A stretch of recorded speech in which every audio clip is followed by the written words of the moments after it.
Hi, I'm Donna Masini, and I want to start by saying that there is nothing I wouldn't do for Poets House, including wearing this ridiculous hat.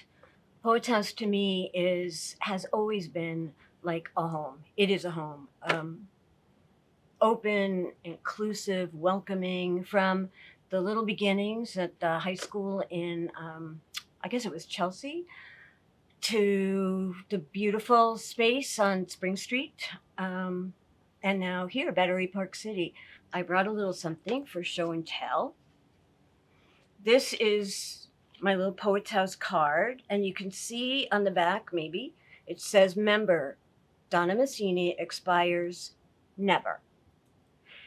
And I kind of like the fact that my membership at Poets House is going to outlive me.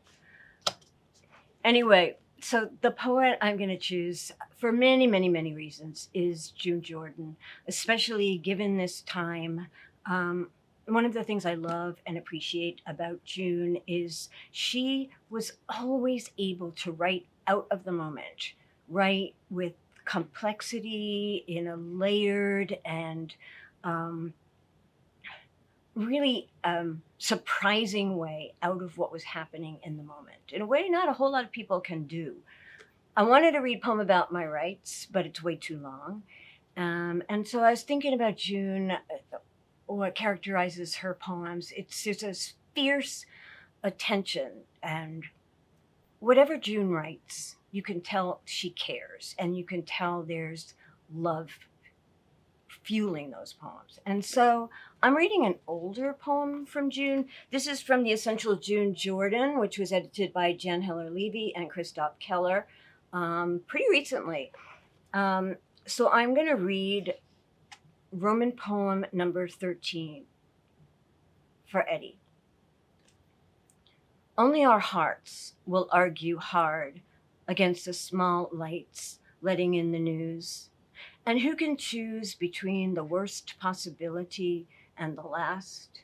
Between the winners of the wars against the breathing and the last war everyone will lose? And who can choose between the dry gas domination of the future and the past? Between the consequences of the killers and the past of all the killing? There is no choice in these. Your voice breaks very close to me, my love. June. Please go do read Poem About My Rights. Read everything. It's a really healing kind of reading in a time like now. And I find that when I read her, it allows me to channel my rage and grief and anger and fear and, yes, love of the world. The poems of mine I'm going to read, two short poems from a new, I guess it's developing collection that's either going to be called Slaughter, etc., or In Cahoots. I think I'm leaning toward In Cahoots. This first poem is called Beauty Parlor 1970. Propelled by an idea of elegance, she asked for Grecian curls. What had gotten into her head? Words.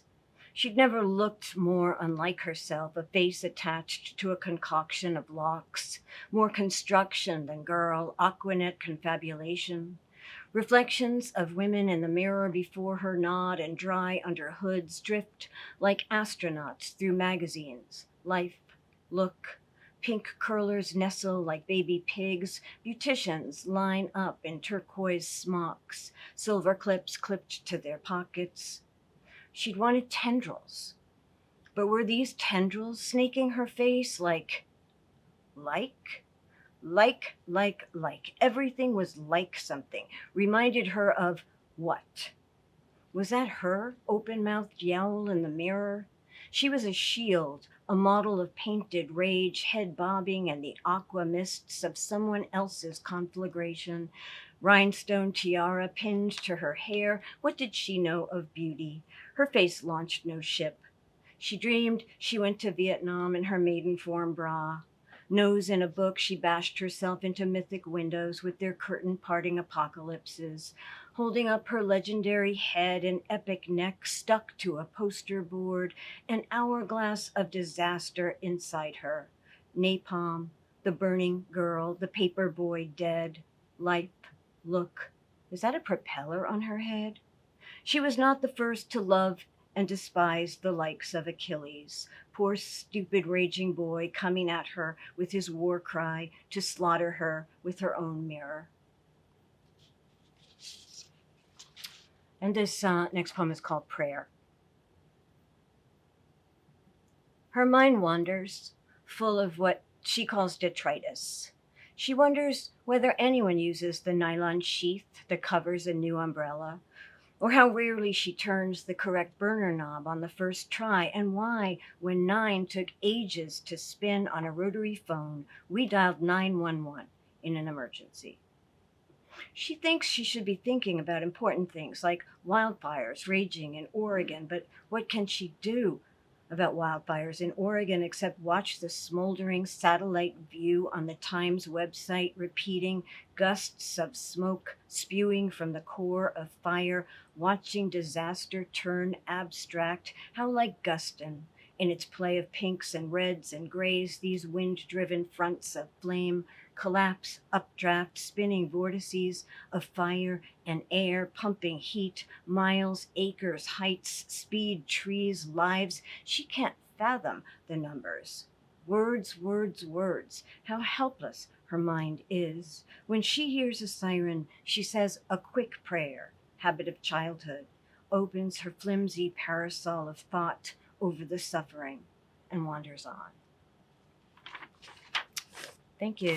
Again, really happy to be here at Poets House and hope before long to meet some of you here in these beautiful books.